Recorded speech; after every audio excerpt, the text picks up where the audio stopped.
Ethnic minorities continue to fall behind on investing in both the UK and the US. Ethnic minorities in the UK and the US do not invest as much as they should. Their lack of participation in the financial markets compounds the existing pay and wealth gap. If we want to live in a fairer, more equal world, we need to solve this issue. So what are the options? Well, what are the figures for ethnic minority investment? The latest CNBC Momentive Invest in You survey found that almost half of Black Americans didn't have any investments. For Black women, the number is even higher at nearly 60%. In the UK, things aren't much better. The Office for National Statistics, ONS, released data that demonstrated the severe difference in the pension uptake across the country. The report looked at the median private pension wealth for ethnic groups. Bangladeshi, Black African, Chinese, and many other ethnic group households had pensions of less than £5,000. White British-headed households had, guess what, £80,000. 5,000? 80,000. What are the reasons behind the pension gap? Well, these are, of course, complex, and they all contribute to this gap. The commonly cited reason is, of course, the labour market. Ethnic minorities, on average, earn less. They have higher unemployment rates and are more likely to be self-employed.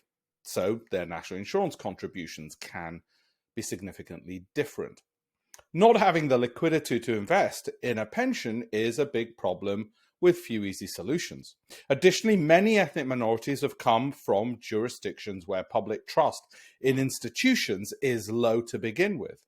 Education can help people understand the benefits of pensions and investment and explain the checks and balances involved. So let's look at the barriers with ethnic minority investment. The financial industry has a fair way to go to achieve equal outcomes. Over the years, many big firms have made significant diversity pledges. However, when it comes to actions, well, yes, you guessed it, they've fallen short. In a recent City of London Race to Equality report, a shocking 66% of ethnic minorities said they had experienced workplace discrimination due to their background. A further 4 in 10 believed that their employers weren't doing enough to create an inclusive environment. At the same time, 28% said that discrimination was holding back their careers. The discrimination that holds back employers, of course, breeds mistrust. And a lack of trust is another significant factor in low ethnic minority investment participation. Another aspect that affects trust is a lack of transparency. Only 13 members of the FTSE 100 released their ethnicity pay gaps.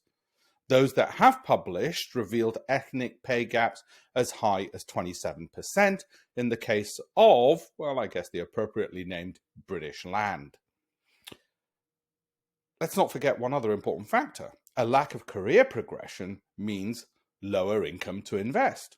Investing gives everyone a chance to grow their money.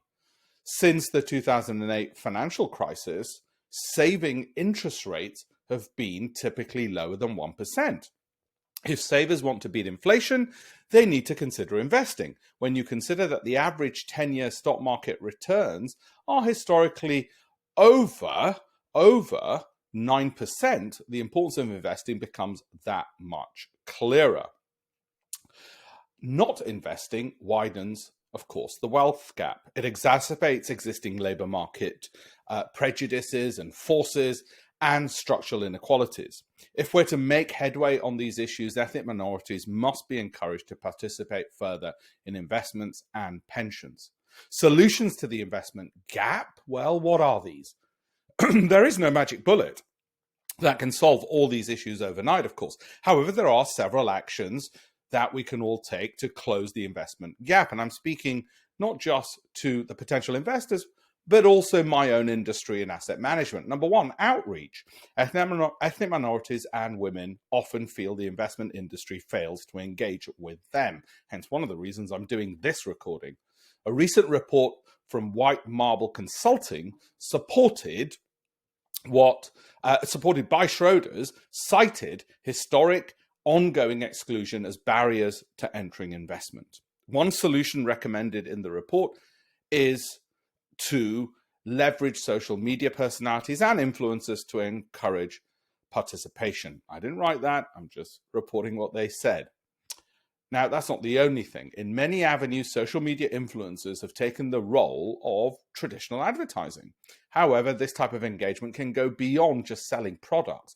Funds could use it to build trust, to educate, and most importantly, to increase financial literacy. It doesn't have to be selling, selling, selling. It can be actually just educating, giving instead of selling. Number 2, diversity initiatives. Okay. Closing the pay and investment gap will require, of course, uplifting specific communities, more jobs, mentoring, and clearer progression paths in their careers is what is needed. Some banks are doing the work and matching promises with action. Associations have an important role to play in all of this in terms of increasing workplace diversity, especially in the finance industry. We, for instance, in the City Hindus network, are part of that drive and that push by having those associations within the likes of Goldman Sachs, within the likes of Morgan Stanley, and so on. Number 3, more investment in minority businesses. That is not disconnected to minorities investing in pensions. Saving and investment requires liquidity. For many ethnic minorities, this is a barrier to investment, as I mentioned. A recent report into how venture capital, or VC money, has been invested into new UK startups painted quite a disheartening picture, I'm afraid. Despite ethnic communities making up to 14% of the UK population, all ethnic teams received only 1.7% of VC funds between 2009 and 2019.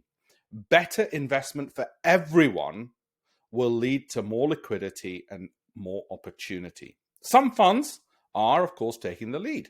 Citi announced a $200 million investment fund to target historically underfunded teams.